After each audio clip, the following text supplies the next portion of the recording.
أهلين وسهلين بنات، كي راكم؟ إن شاء الله راكم كامل بخير. إن شاء الله الفيديو تاع اليوم تلقاكم بأفضل حال يا رب. اليوم جيتكم بفيديو شابة بزاف يا البنات. فيديو عبارة عن وصفة للكحة ولا للسعال الحاد. يعني أنا بالنسبة لي نفضل الأدوية الطبيعية خير من الأدوية اللي فيهم دي برودوي شيميك.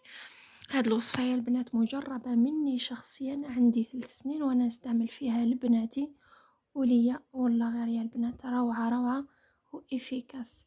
يعني وصفة طبيعية نقدروا يقدر يشربها صغير أو الكبير والمرأة الحامل ثانيك، يعني ما فيها حتى أضرار.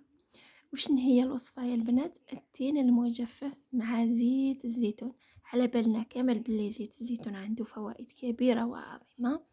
وثاني التين المجفف كاين بزاف ناس، انا واحده من الناس ناكلو هكا، يعني بلا ما ندخلو للزيت ناكلو نحبو بزاف. دونك تبعوا معايا لا فيديو الاخير تشوف الوصفه. الحاجه الاولى نشدو كامل هذاك التين تاعنا، نغسلوه مليح، غسليه مليح سمعي، غسليه مليح وتنحيلو كامل هذيك التربه اللي فيه وهذيك الغبره وكلش فيه يتنحالك. هذه هي.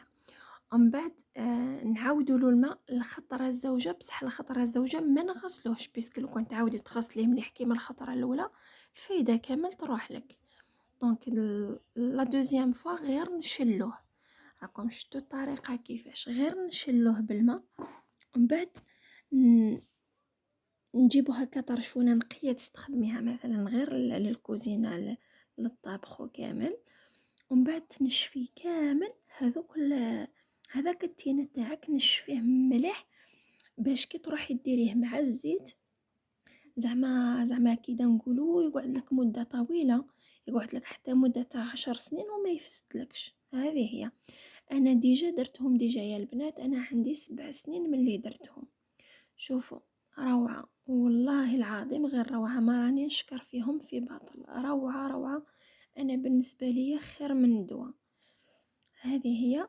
ومن بعد نخلوهم ينشفوا على غرضهم، ومن بعد نجو نقطعوهم في الوسط، بصح كي تروحي تقطعي ما تكمليش التقطاع تاعك حتى لتحت كامل. نورمالمون هنايا الطريقه توضح كلش. هذه هي. ومن بعد كي نروحوا للقرع هذو اللي نعمروا فيهم الزيت نخليوهم يتغلوا مليح، ومن بعد نحوهم نخلوهم ينشفوا. كي ينشفوا نوليو التين تاعنا نعمروا القرعه تاعنا صاير داير، ندوروا لها كامل بهذه الطريقه تجيك شابه. الله الله، زعما هكا تكوني متشوقه تاكليه كي يكون. هذه هي البنات، شوفوا طريقه. ومن بعد كي توصلي للوسط ديري زعما عشوائيا، غير عمري برك عمري برك. ها شتو الطريقه كيفاش كي وصلت للوسط بديت غير نعمر، ما كنتش قاعده نسقم فيه، غير سقموا الجوانب باش يجيوك هكا زعما شابين، يمدولك واحد المنظر شباب. ومن بعد نجيبو زيت الزيتون البنات، ماشي تروحي تجيبي زيت العادي ومن بعد تقولي ما نفعنيش، لا نستخدمو زيت الزيتون. ومن بعد نعمروا الزيت، نفرغوا في القرعه، عفوا نفرغوا زيت الزيتون في القرعه ونحركوها باش نتاكدوا باللي كامل هذيك الزيت هبطت لتحت. ومن بعد نعمروها حتى للفم، ونغلقوا عليها البوشو ونزيروا عليها باش ما يدخلهاش الهواء، ونحطوها في بلاصه ظلمه. خليها على الاقل خليها واحد شهرين ولا هكاك، ومن بعد بدا يستعمليه لبين ما يطلق لك شويه هذاك التين كامل الفايده تاعه.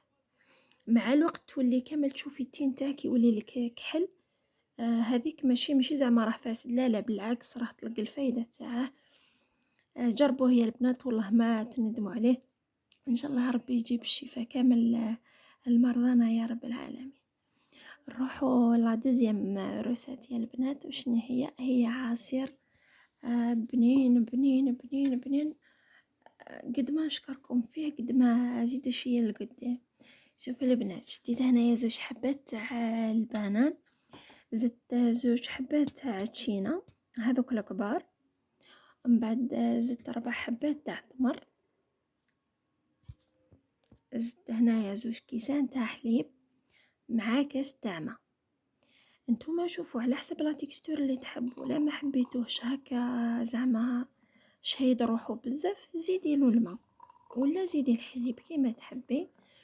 نسيت هنايا ما قلتلكمش يا البنات، 2 مغارف تاع عسل خير من السكر 1000 مرة. صحي يجيك صحي خير وخير. هذا هما عفوا الوصفات تاع اليوم يا البنات، ان شاء الله يعجبوكم، ان شاء الله كنت خفيفه ظريفه عليكم. ما تنسونيش بجيم وابوني وبارطاجوا لي لا فيديو فضلا وليس امرا. دمتم في رعايه الله، سلام.